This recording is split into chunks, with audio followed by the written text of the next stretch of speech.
Have you ever thought that probably trauma is one of the reasons why people can't achieve their fitness goals or any type of goal? It is very true. Sometimes those traumas are not only expressed through depression, anxiety, or phobias. Sometimes they are expressed through the lack of motivation, the lack of discipline, the chronic fatigue that we experience. I have seen this countless times with my clients and even with myself. Doing everything that scientifically should trigger results and the body still doesn't respond. So stay with me, because in this video I will explain why that is happening based on this book, The Body Keeps the Score.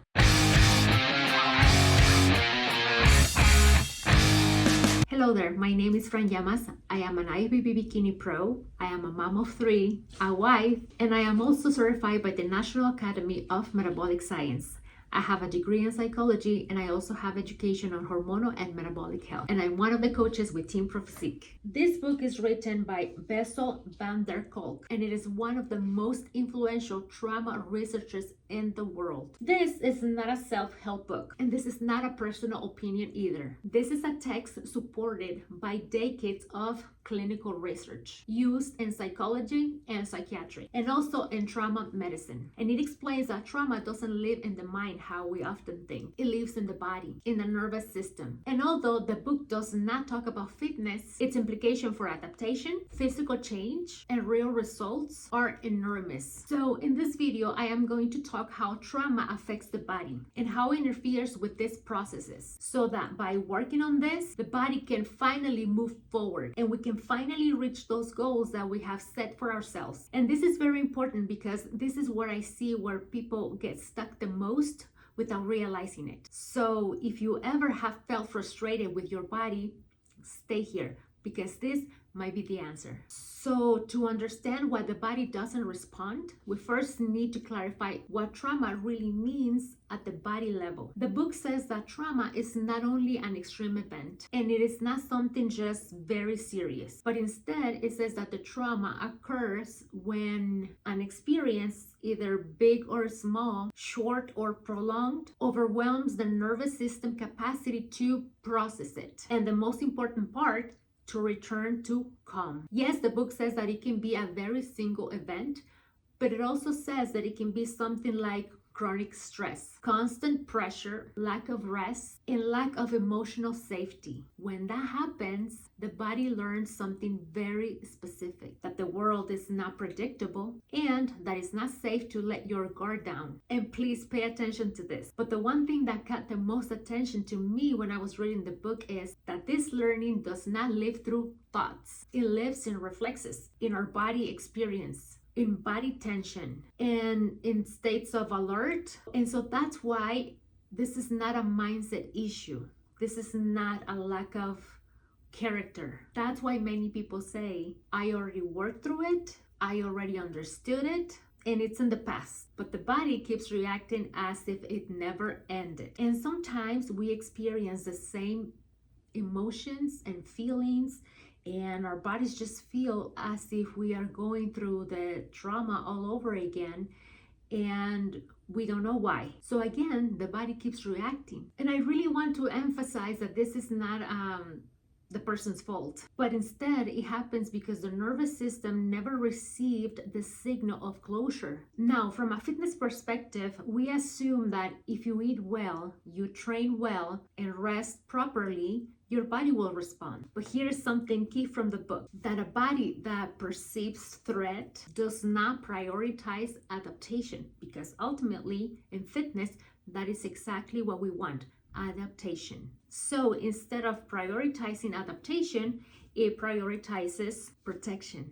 That means that even if we do everything that looks good on paper, the body still may be retaining energy, maintaining inflammation, resisting change, and even shutting down non-essential functions. And some of those non-essential functions are building muscle or losing weight. Because for the nervous system, change also implies a risk that the body is not willing to take. So here's the central framework of the book, and I want you to keep this in mind throughout the entire video. Survival mode means no progress, but safety and regulation means adaptation. If the body is in survival mode, there's no adaptation. This is where the nervous system becomes central. The nervous system decides our every environment, whether the body can grow, recover, and adapt, or whether it needs to stay on alert mode. Much of this regulation happens even before we think, before we convince ourselves of everything. So that's why mindset alone is not gonna work. That's why telling our bodies, relax, chill, you're safe, almost never works. Because simply the body doesn't respond to intellectual arguments. It responds to experiences. At this point is where many people realize that the problem was never lack of discipline. Now let's talk about something very, very important, because this is where many people get confused. The body keeps the score does not say that exercise is some type of therapy. And I know this premise is very popular in the fitness industry, where people take training as a form of therapy, which is not. However, this book emphasizing the fact of movement as a way of therapy. Let me explain. What it shows is that through clinical studies, it is true that certain types of conscious movement can help the body exit the defense mode. Now, we are not talking about intensity, we are not talking about burning calories, and we are not talking about performance. Instead, we are talking about movement with choice. And the most important part is with predictability. And it is through movement teaching our body, I can move and I am still safe. So this is how the book explains that trauma happens. Okay, so the traumatic event happens. And so the nervous system gets trapped in a loop where the body keeps preparing for danger, even when the event is over. So you experience tight muscles, shallow breathing, a racing heart, or the opposite, numbness, or you shut down. See, trauma is not only a memory, it is an unfinished survival response. That's why gentle and predictable movement, especially paired with slow breathing and choice, gives the body a new data. I am moving and nothing bad is happening. That repeated experience can help the autonomic nervous system can shift to the flight or fight mode back to regulation. So the body can complete that cycle that was interrupted, coming down from a threat response and returning to a baseline with safety. It is about creating a safe and embodied experience that reconnects sensation, breath, and control, so the nervous system learns through the body that the danger is over. And that is why movement is key. And this is where many people get confused that just some type of movement and exercise or lifting heavy is some type of therapy, but it has to be done along with the psychotherapy. So this book has truly changed the way I coach my clients. But also I want to make a very clear distinction, because there's also a lot of confusion here. The Body Keeps the Score talks about movement as a part of the healing process. And it is not talking about traditional fitness. And the movement referred in this study, mentioned in the book, it is conscious movement. The purpose of this movement is not to change your body or change the aesthetics, but instead changing the message sent to the nervous system. And I feel that this is where things get a lot worse. Because when we are trying to achieve some goals, the person executes movement and exercise from guilt, fear, and urgency, even if it looks like discipline from the outside. But the body perceives that as a threat, especially if physiologically you are not in a good place. This means chronic stress, fatigue, inflammation, and the state of your hormones. When physiologically your body is not in a good place, in that state of dysregulation, exercise can increase the stress, worsen the inflammation, and it will reinforce the survival mode. And that is not healing, even if it's movement. So where does fitness come in?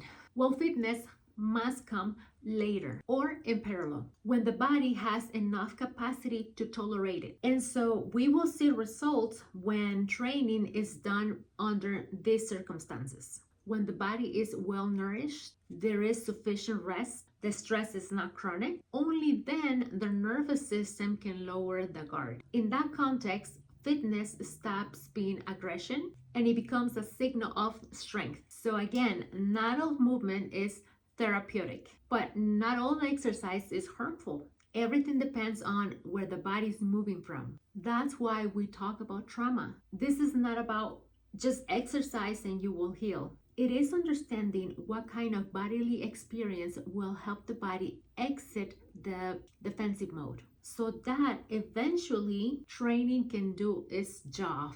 Understanding this completely changed the way I coach. Not because now I do therapy with my clients, which is not the case, but because now I began to see coaching as a way of working with the nervous system, not against it. I started asking different type of questions. Not only how hard are you training or if they are following the plan, but also is this plan regulating you or draining you? Because if the body is exhausted, the sleep is poor, chronically underfed, under constant emotional stress, the body can be very obedient, but it will not adapt and you will not see results. Real progress will show up when we shift our focus from control, punishment, rigidity to structure, predictability, and respect your body's real capacity. And I want to say something very important here. This is not training easy forever. It is not about giving up on your ambitious goals. It is understanding when the body can push